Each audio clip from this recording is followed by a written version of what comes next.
The world faces peak gold according to Goldman Sachs, but one geologist who's discovered more than 30 million ounces of gold says he knows where to find America's hidden gold deposits. Featured on the History Channel's How the Earth Was Made, this expert gold finder could be on the verge of a massive gold strike. Even a billion-dollar gold giant has engaged this small market cap company to use their proprietary technology. For the thrill of gold discovery with a new edge in Nevada, visit futuremoneytrends.com/gold. Hello, everyone, and welcome into CrushTheStreet.com. My name is Kenneth Amaduri, and I'm joined today by a special guest. We're fortunate today because we get to pick this man's brain. He's David Morgan of The Morgan Report, and you can find him at silver-investor.com. He's an expert when it comes to silver, gold, other precious metals, and specifically investing in the resource companies. So, David, thanks so much for coming on the show with me today. My pleasure. Thank you. David, it really feels like we're starting to pick up some traction here in the precious metals market. Precious metals have taken off somewhat in the last couple months. We've stagnated somewhat, and maybe we'll get your thoughts on that.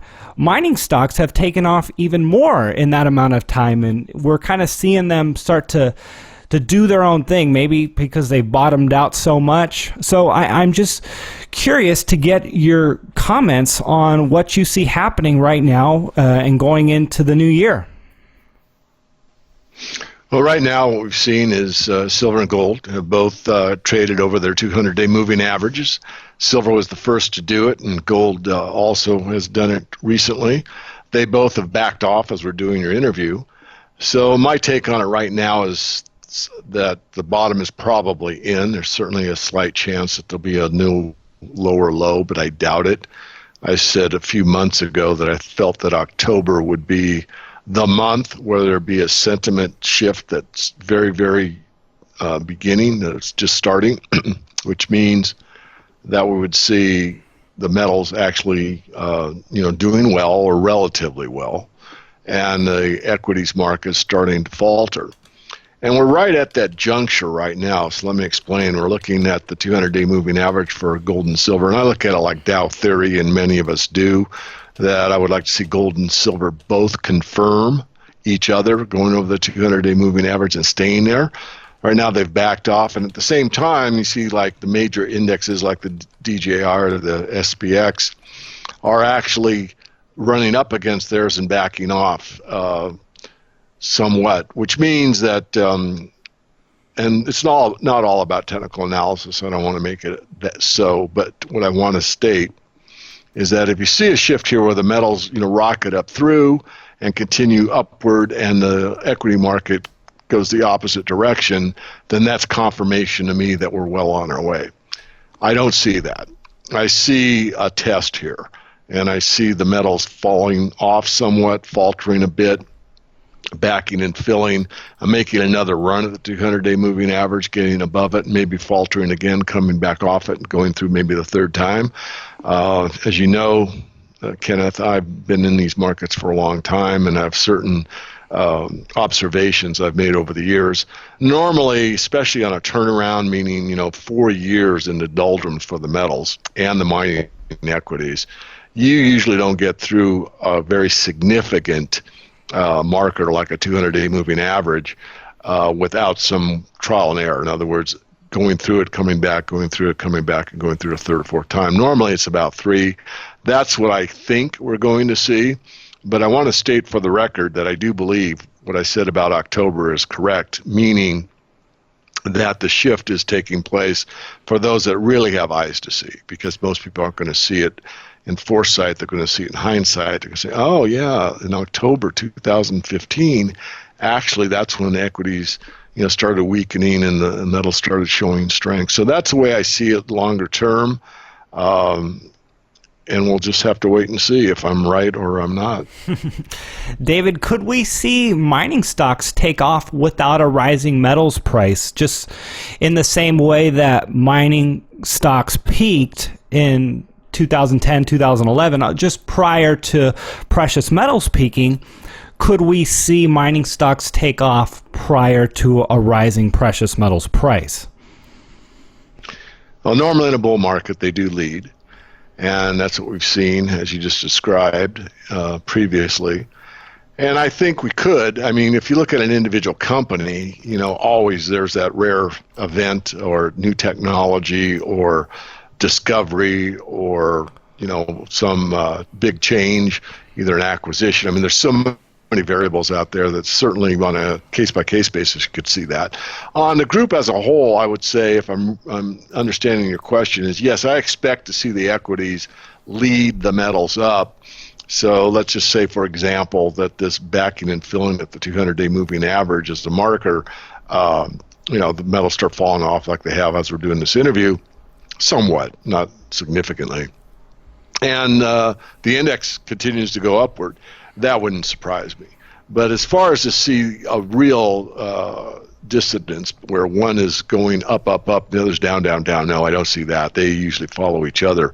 But as far as restating the case, yes, you will see the equities lead the metals, and we have seen that already.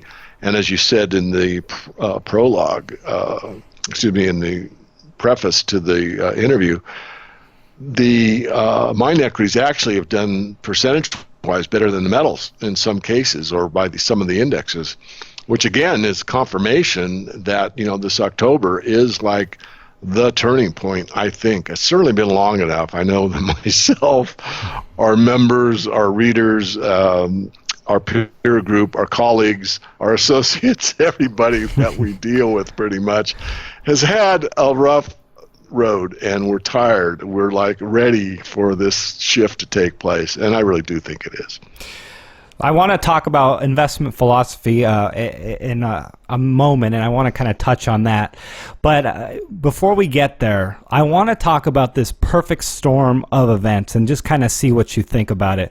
We got potentially peaking production, supply shortages, and the global monetary disaster kind of all converging at once for the benefit of precious metals. Are you leaning towards any one of these reasons in particular for why precious metals are poised to thrive, or all of them? Well, I'd say all of them, but to make the case fundamentally, which I have for years, doesn't necessarily change a market's direction. I mean, I've been, done several interviews for the last, 15, 16 years, whatever it's been. And one of the statements I made a long time ago is you couldn't change the major trend of a market, but within the trend, you can certainly manipulate it, from time to time, or often, or less often. And I still adhere to that. I think the major uptrend in gold is still intact. Silver, I think, is still intact, but barely. Certainly the metals have been hammered. But that whole time that we've been in this bear market within a secular bull market, we have seen the fundamentals actually, from my perspective anyway, get better and better and better and better, and yet the metals continue to falter and fall and back and maybe get a little bit of a lift and then fall off again. So fundamentally, the reasons for owning gold and silver are several. And there's arguments within the community. I mean, there's people that say, well, it's an inflation hedge. I mean, if you study Roy Jastrom's work, gold particularly is a deflation hedge. Silver's more mixed. There's people that call it, a hedge against currency debasement, which I adhere to that. But regardless, I think, Doug Casey probably sums it up the best, and it's a crisis hedge or an uncertainty hedge. Mm-hmm. Inflation, deflation, governments, whatever, but it's something that is a confidence guarantee. So all of the paper money systems are based on confidence. It's a con game. And when that confidence is lost, that's when you run into problems. And confidence isn't necessarily lost, one Tuesday afternoon at 3 p.m., although it could happen. Normally it's lost over time, where you see what we've been witnessing for the last several years, where China moves aside the dollar for a lot of their trade. They will make trade deals that circumvents the dollar. They'll go direct to other countries with their currencies and swap those back and forth for trade deals. You'll see them exiting the dollar for, let's say, settlement for oil, as an example, and all kinds of things. So you've already witnessed that time and time again. You see the rise of the BRICS nations, for their own purposes to basically, again, move further from the Anglo-American empire's hold on the financial systems and the banking empires. So all these things show fundamentally that the fiat system at large is being questioned more and more and more. No one wants it to end. I don't want it to end. It doesn't serve anybody to see it end, but it will. It's mathematically impossible for this thing to continue indefinitely, but it can go probably further than we might expect. And you can see, more and more evidence of that all the time. I mean, it used to be that you could borrow, a dollar and get a dollar's GDP growth by, doing that. Now I don't know what the number is. $5, $10 you got to borrow to get like $1 growth. I mean, it's a losing proposition. I want to go ahead and make an analogy from my background in flying, and the pilots out there will catch on to this. Hopefully, if I do a good enough job, the people that don't fly will get it. But it's called behind the power curve. And when you're behind the power curve in an airplane, prop or otherwise, what happens is you get the nose too high and the airplane stalls out.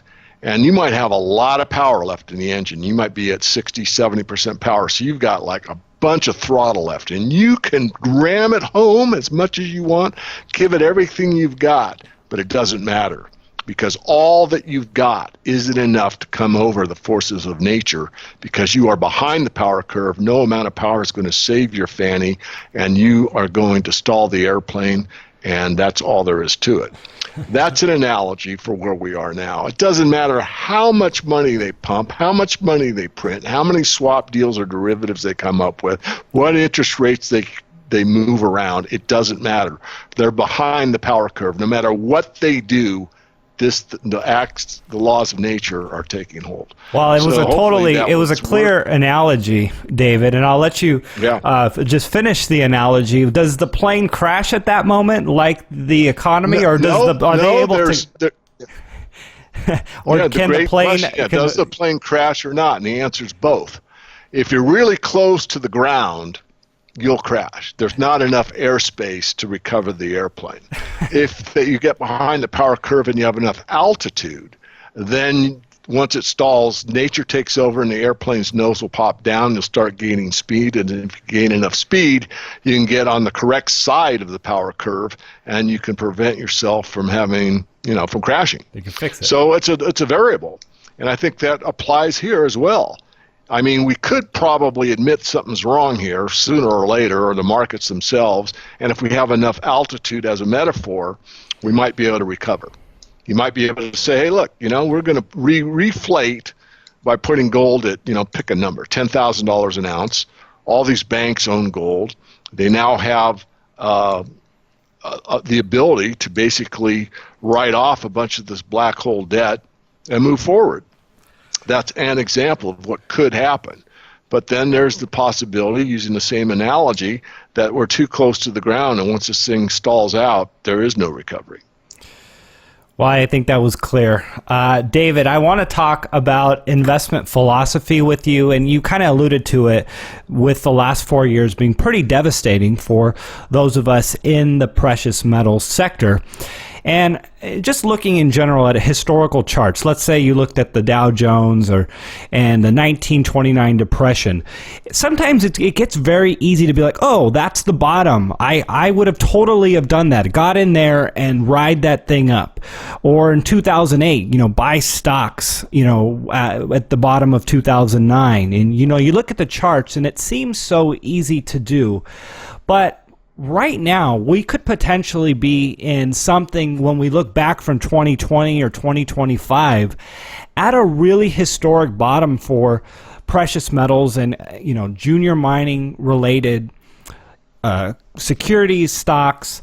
And we could be kicking ourselves really, really hard at not investing at these prices. Obviously, it's much more challenging when a stock goes, let's say, from $5 to $2, and you're like, oh, it's already down, whatever that is, 60%, and now it's time to buy, but then it goes from $2 to $1. Now you're down 50% on your investment, but if you would have held, it could now go to $4 again, and you're up 50% from your $2 buy, but you would have been down 50% first before you realized that 100% return.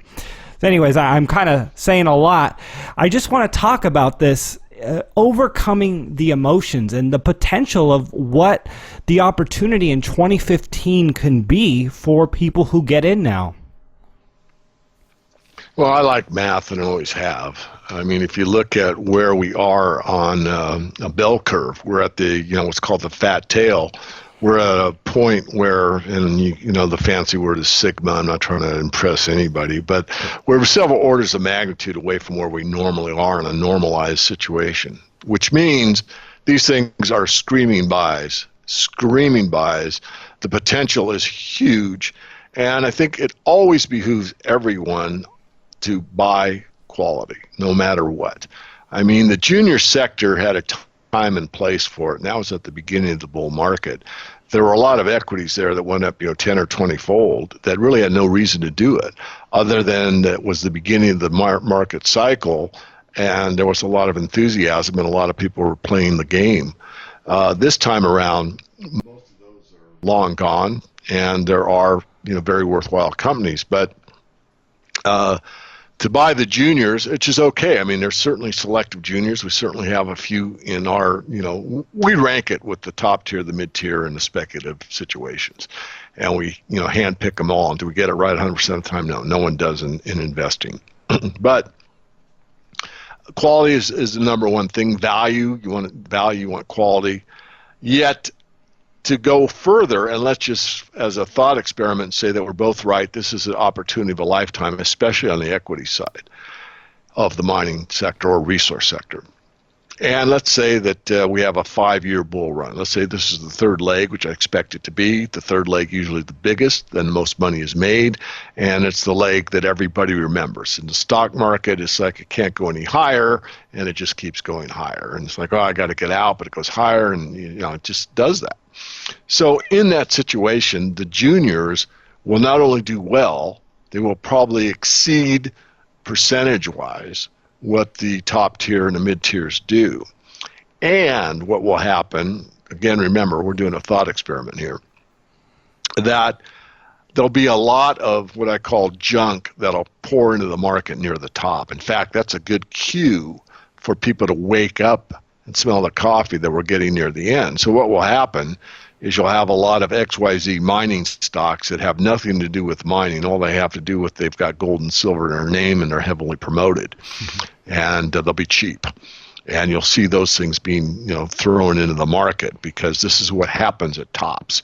Same thing happened in the tech wreck. I mean, I don't know your age, and I know you're much younger than I, but you had dogsandcats.com. They had no business plan. They had nothing but eyeballs, and were selling at these ridiculous valuations. This is what happens in all sectors. It's not just the mining sector.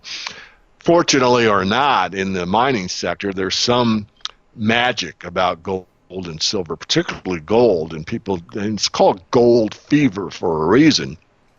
Especially if it's fear-driven at some point in this next run, which means we will see a lot of people come into the sector that never even thought of coming into it, but they're fearful that the U.S. dollar is going to become absolutely worthless, or they're fearful that there's going to be another bail-in, or whatever. So I don't want to belabor it too much, but I really think that this next bull move is going to be one for the record books. And yes, there will be a time to get into, let's say, more speculative situations, but that will come after the bull market is well established, and you got to be very careful. You got to know what you're doing. But always buy quality. That is the thing you want to do. And you need to diversify within the sector.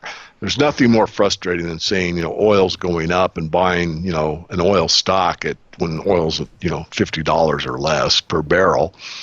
And you only own one, and all your friends own them, but owns different stocks, and everybody's making money and they're bragging about it and having a good old time, and your stock sits there and does nothing.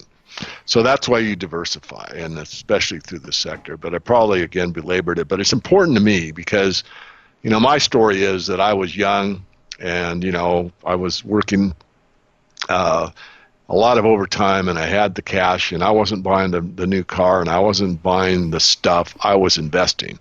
And I overloaded in the junior sector near the top, like I just described, only to basically have a bunch of losses.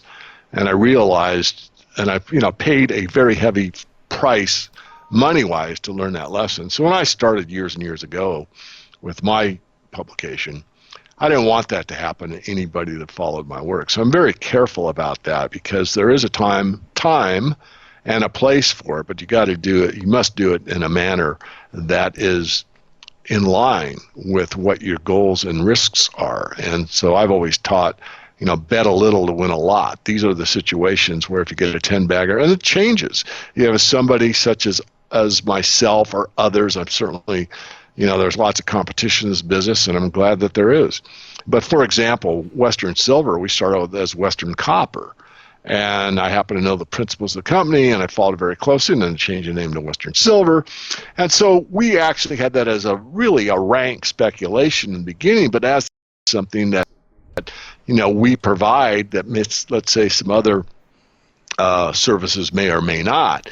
But, we're willing to take a very, let's say, studied and contemplative view and, real world analysis to help those types of situations. I mean, that company is bought by Glamis and then bought by Goldcorp. And anyone that grabbed that thing when we had it as Western Copper is still happy. I mean, as bad as this market's been, I can tell you when I made that trade at $19 silver and got out 48, there's a few people on the web, and I won't mention them because I will keep their anonymity. But these guys are retired because of that one trade, and they're pretty happy with me. So it goes both ways. I try not to let myself get very high or too low when things are low, but to be consistent. It's been low for long enough. I'm ready to see this thing turn around. That's a good point.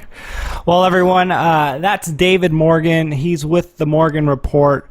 David, if you want to just kind of give everyone an idea of what they would receive and, what you're offering. I mean, you kind of alluded to some of it, but just in a wrapping up sort of way, where they can go and what they'll find if they visit your work. You bet. Well, the easiest thing to do is just get on the website and scroll down to the very bottom and get on our free email list. Says that will give you a pretty good idea of the situation. Anyone that signs up for the regular report has a 30-day free trial.